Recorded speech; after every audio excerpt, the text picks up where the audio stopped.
You ask Tiger to solve. This deals with linear equations with one unknown. The final result is x equals -3. Let's solve it step by step. Group all constants on the right side of the equation. Subtract 10 from both sides. Group like terms. Simplify the arithmetic.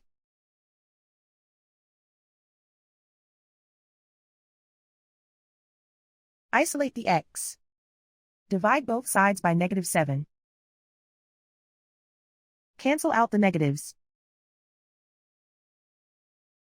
Simplify the fraction. Move the negative sign from the denominator to the numerator. Find the greatest common factor of the numerator and denominator. Factor out and cancel the greatest common factor. And so the final result is x equals -3.